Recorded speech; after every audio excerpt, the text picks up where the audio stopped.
الحمدللہ رب العالمین والعاقبۃ للمتقین والصلاۃ والسلام علی رسول الکریم۔ السلام علیکم ورحمۃ اللہ وبرکاتہ۔ جی عزیز طلباء و طالبات، ہم اپنے سلیبس میں باب چہارم کی آیات مبارکہ کا ترجمہ پڑھ رہے تھے۔ اس کے اندر آخری آیت سورۃ الاعراف کی آیت نمبر 158، آپ نے حصہ 1 کے اندر کچھ تھوڑا سا اس کا ترجمہ سنا۔ اللہ تبارک و تعالیٰ فرما رہے ہیں، قل یا ایھا الناس، اے نبی صلی اللہ علیہ وسلم آپ فرما دیجئے، انی رسول اللہ علیکم جمیعا، بے شک میں اللہ کا رسول ہوں تم سب کی طرف بھیجا ہوا۔ لہ ملک السماوات والارض، اسی کے لیے بادشاہی ہے آسمانوں اور زمین کی۔ لا الہ الا ہو، اس کے علاوہ کوئی معبود نہیں۔ ہوا یحیی و یمیت، وہی زندگی دیتا ہے، و یمیت اور موت دیتا ہے، مارتا ہے۔ فآمنوا باللہ و رسولہ النبی الامی، پس تم ایمان لاؤ اللہ پر اور اس کے امی نبی رسول پر۔ الذی یؤمن باللہ و کلماتہ، اور جو اللہ پر اور اس کی کلمات پر ایمان لاتا ہے۔ واتبعوہ، اور تم اس کی اتباع کرو۔ لعلکم تہتدون، تاکہ تم ہدایت حاصل کر لو۔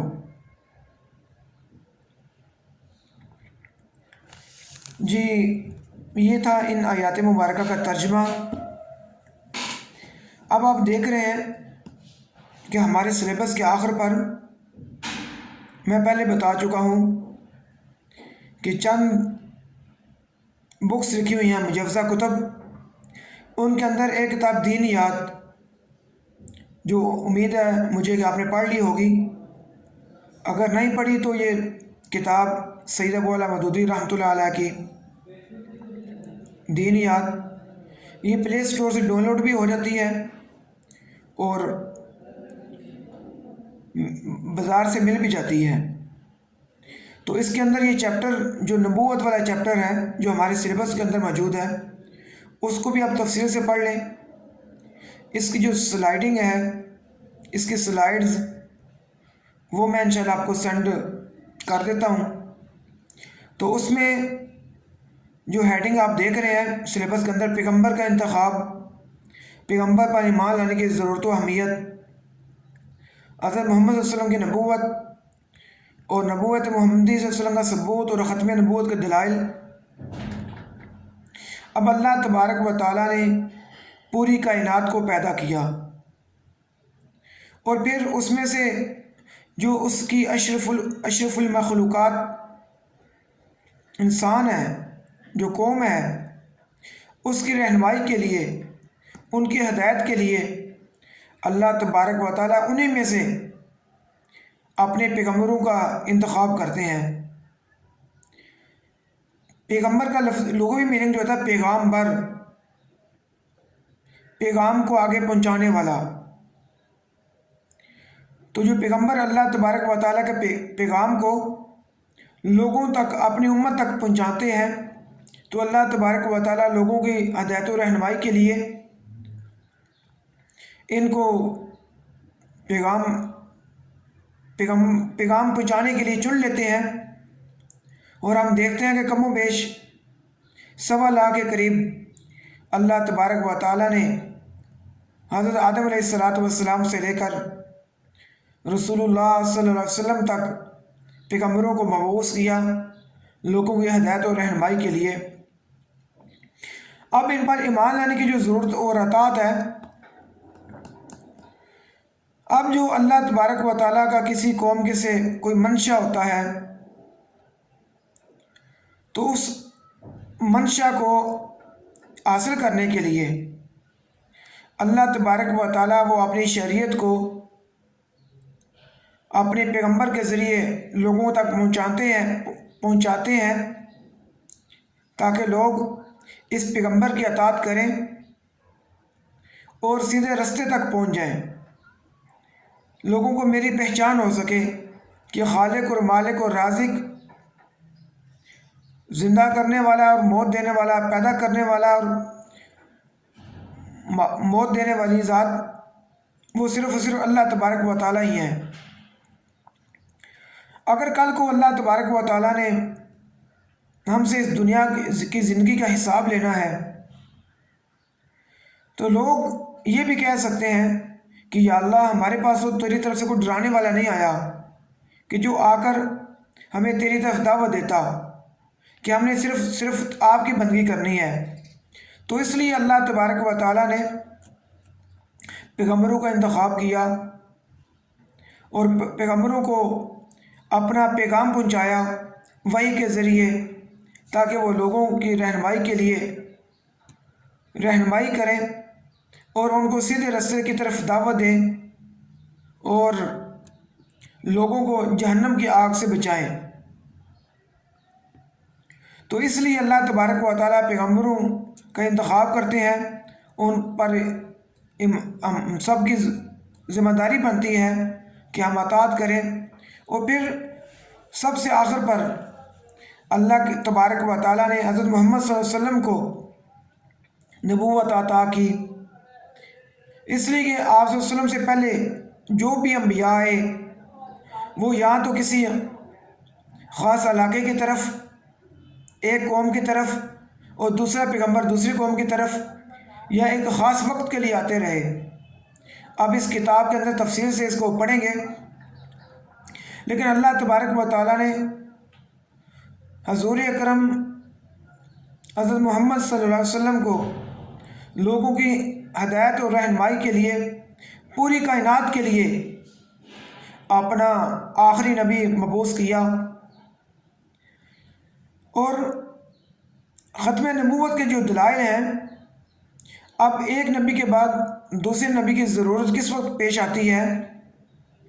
یا تو پہلے نبی کی جو دعوت ہے وہ اس میں کوئی کمی ہو تو اللہ تبارک و تعالیٰ نے اس میں اضافہ کرنے کے لیے کسی دوسرے نبی کو اللہ تبارک و تعالیٰ بھیجتے ہیں، یا پھر پہلے نبی کی جو تعلیمات ہیں وہ مٹ چکی ہوں تو اللہ تبارک و تعالیٰ نے اثر نو ان تعلیمات کو اس علاقے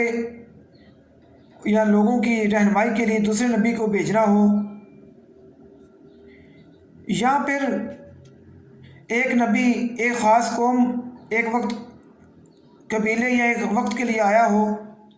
اور دوسرے قوم دوسرے قبیلے کے لیے دوسرے نبی کی ضرورت ہو۔ لیکن اس وقت نہ تو اللہ کے نبی صلی اللہ علیہ وسلم کی تعلیمات میں کوئی کمی ہے،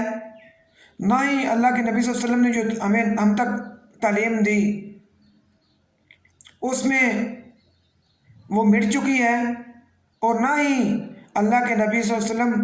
کسی ایک قوم اور ایک قبیلے کے لیے نبی بنا کر بھیجا، نہیں، ایسا نہیں، بلکہ اللہ تبارک و تعالیٰ نے اپنے نبی صلی اللہ علیہ وسلم کی طرف جو تعلیمات بھیجی قرآن مجید کے ذریعے، قرآن مجید بھی ہمارے سامنے بالکل محفوظ ہے، اس کی حفاظت کی ذمہ داری اللہ تبارک و تعالیٰ نے خود لی ہوئی ہے، اور اسی طرح اللہ کے نبی صلی اللہ علیہ وسلم دونوں جہانوں کے لیے رحمت للعالمین، کسی ایک علاقے یا ایک قوم کے لیے نہیں بلکہ پوری کائنات کے لیے اللہ تبارک و تعالیٰ نے رسول اللہ صلی اللہ علیہ وسلم کو پیغمبر بنا کر بھیجا۔ اور پھر جب آپ کی دعوت بھی مکمل ہے اور اس میں کوئی مزید زیادتی کی ضرورت بھی نہیں، اور پھر آپ پوری کائنات کے لیے پیغمبر ہیں، تو آپ صلی اللہ علیہ وسلم کے بعد کسی پیغمبر کی ضرورت نہیں ہو سکتی۔ اور اس لیے تو اللہ کے نبی صلی اللہ علیہ وسلم کی بے شمار حدیث مبارکہ آپ کی ختم نبوت پر دلالت کرتی ہیں،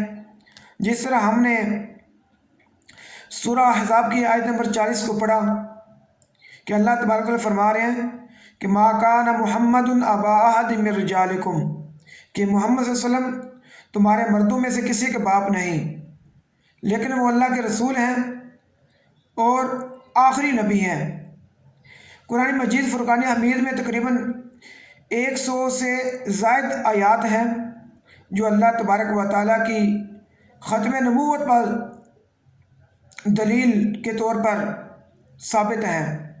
اور اسی طرح اللہ کے نبی صلی اللہ علیہ وسلم کی 200 سے زیادہ احادیث مبارکہ ہیں جن میں اللہ کے تبارک و تعالیٰ کے نبی حضرت محمد صلی اللہ علیہ وسلم کی ختم نبوت کے اوپر جو دلیل حدیث مبارکہ دلیل پیش کرتی ہیں، دلیل کے طور پہ ہم ثابت ہوتی ہیں۔ اور آپ صلی اللہ علیہ وسلم کی ایک مشہور حدیث مبارکہ انا خاتم النبیین لا نبی بعدی، میں سب سے آخری نبی ہوں، میرے بعد کوئی نبی نہیں آئے گا۔ تو اس وقت جو لوگ نعوذ باللہ توہین رسالت کرتے ہیں یا کوئی جھوٹے نبوت کا دعویٰ کرتے ہیں تو وہ سراسر جھوٹے ہیں۔ ان کو تو صرف دنیا کا مال و دولت چاہیے، دنیا کی عزت چاہیے، تو آخرت میں ان کا جو ٹھکانہ ہے وہ جہنم ہی ہے۔ اس لیے کہ عقیدہ ختم نبوت اس طرح بالکل واضح ہے کہ جس طرح ہمارے سامنے اللہ تبارک و تعالیٰ کی کتاب قرآن مجید فرقان حمید بالکل واضح ہے، اور ہمارا مسلمانوں کا اس چیز پر ایمان بھی ہونا چاہیے کہ ہمارے نبی حضرت محمد صلی اللہ علیہ وسلم آخری نبی ہیں اور ان کے بعد کوئی نبی نہیں آنے والا۔ اور بے شمار حدیث مبارکہ، ایک حدیث مبارکہ میں اللہ کے نبی صلی اللہ علیہ وسلم فرمایا کہ میں آخری نبی ہوں اور میری امت بھی یہ آخری امت ہے، یعنی اس کے بعد قیامت ہی ہے۔ اور ایک دفعہ فرمایا کہ آنا وساعت ہاکذا، میں اور قیامت اس طرح دونوں اکٹھے ہیں۔ تو بیٹا اس کے بعد اللہ کے نبی صلی اللہ علیہ وسلم کی نبوت کے بعد کسی نبی نے نہیں آنا۔ یہ نبوت اللہ کے نبی صلی اللہ علیہ وسلم کی زندگی سیرت طیبہ جس طرح آپ اس کا مطالعہ کر رہے ہیں بالکل محفوظ ہے، اور اللہ تبارک و تعالیٰ نے جو تعلیمات دے کر بھیجی وہ تعلیمات بھی ہمارے پاس قرآن مجید کی صورت میں بھی بالکل محفوظ ہے۔ تو اللہ تبارک و تعالیٰ سے دعا ہے کہ اللہ تبارک و تعالیٰ ہمیں اس ختم نبوت کے صدقے اللہ تبارک و تعالیٰ ہمیں دونوں جہانوں میں سلامتی اور عافیت والی زندگی عطا فرمائے۔ اگر کوئی بندہ وسوسے ڈالتا ہو کہ نہیں اللہ کے نبی صلی اللہ علیہ وسلم آخری نبی نہیں، تو اس سے بحث کرنے کی ضرورت نہیں۔ اس کو کہنا کہ آپ کا عقیدہ ٹھیک نہیں، آپ کا ایمان ہی ٹھیک نہیں، اس لیے کہ جو اللہ کے نبی صلی اللہ علیہ وسلم کو خاتم النبیین آخری نبی نہیں مانتا وہ مسلمان نہیں۔ اللہ تبارک و تعالیٰ سے دعا ہے کہ اللہ تبارک و تعالیٰ ہمیں اپنے پیارے حبیب صلی اللہ علیہ وسلم کی سیرت طیبہ پر عمل کرنے کی، اپنی زندگیوں میں ان کو اپنانے کی توفیق عطا فرمائے۔ وَأَقُولُ قَوْلِي هَٰذَا أَسْتَغْفِرُ اللَّهَ لِي وَلَكُمْ وَلِسَائِرِ الْمُسْلِمِينَ۔